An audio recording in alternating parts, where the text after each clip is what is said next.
جنت میں سب سے آخر میں داخل ہونے والے آدمی کا حال۔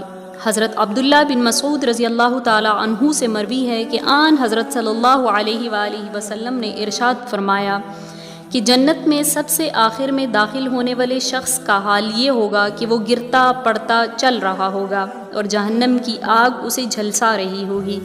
بالآخر جب وہ جہنم سے بمشکل نکل پائے گا تو جہنم کی طرف دیکھ کر بے اختیار کہے گا، وہ ذات بڑی بابرکت ہے جس نے مجھے تجھ سے یعنی کہ جہنم سے نجات عطا فرمائی، اور بے شک اللہ نے مجھے وہ نعمت بخشی ہے جو اولین و آخرین میں سے کسی کو بھی عطا نہیں کی گئی۔ پھر اس کے سامنے ایک درخت ظاہر ہوگا تو وہ عرض کرے گا کہ اے رب کریم، آپ مجھے اس درخت کے قریب کر دیجئے تاکہ میں اس کے سائے میں بیٹھوں اور اس کے پانی سے پیاس بجھاؤں۔ اس پر اللہ تعالیٰ فرمائے گا کہ اے آدمی، اگر میں تیری مراد پوری کر دوں تو کچھ اور مانگے گا؟ وہ شخص کہنے لگا کہ نہیں پروردگار، اور مزید سوال نہیں کرنے کا پختہ وعدہ کرتا ہوں۔ چنانچہ باری تعالیٰ اس کی معذرت کو قبول فرمائیں گے کیونکہ وہ اس کی بے صبر طبیعت سے واقف ہے اور اسے اس کے مطلوبہ درخت کے نیچے پہنچا دیں گے۔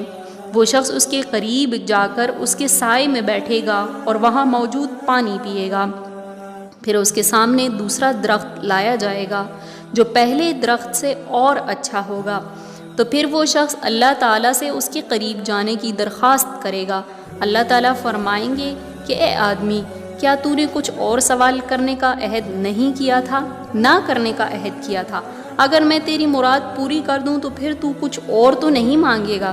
چنانچہ پھر وہ شخص سوال نہ کرنے کا وعدہ کرے گا، اور اللہ تعالیٰ اس کی بے صبری کو جانتے ہوئے چشم پوشی فرما کر اسے اس درخت کے قریب پہنچا دیں گے اور وہ اس کے سایہ اور پانی سے فائدہ اٹھائے گا۔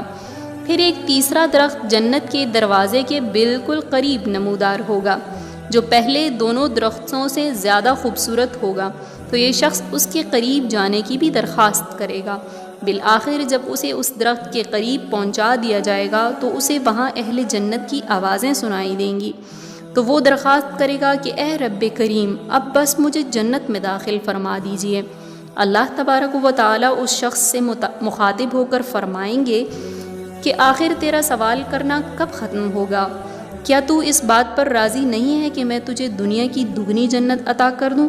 تو وہ شخص حیرت زدہ ہو کر کہے گا کہ اے رب کریم، آپ رب العالمین ہو کر مجھ سے مذاق کرتے ہیں۔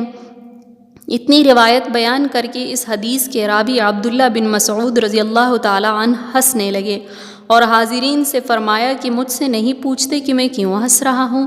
چنانچہ حاضرین نے یہی سوال آپ سے کیا تو آپ نے فرمایا کہ اسی طرح اس روایت کو بیان کر کے آن حضرت صلی اللہ علیہ وآلہ وسلم نے بھی تبسم فرمایا تھا، اور جب صحابہ کرام رضوان اللہ علیہم اجمعین نے آپ صلی اللہ علیہ وآلہ وسلم سے اس کی وجہ پوچھی تو آپ صلی اللہ علیہ وآلہ وسلم نے فرمایا تھا کہ میں رب العالمین کے ہنسنے کی وجہ سے ہنس رہا ہوں، کیونکہ جب وہ بندہ یہ عرض کرے گا کہ الہ العالمین، آپ رب العالمین ہو کر مجھ سے مذاق کر رہے ہیں، تو رب العالمین فرمائے گا میں تجھ سے مذاق نہیں کر رہا ہوں، بلکہ میں جس چیز کو چاہوں اس کو پورا کرنے پر قادر ہوں۔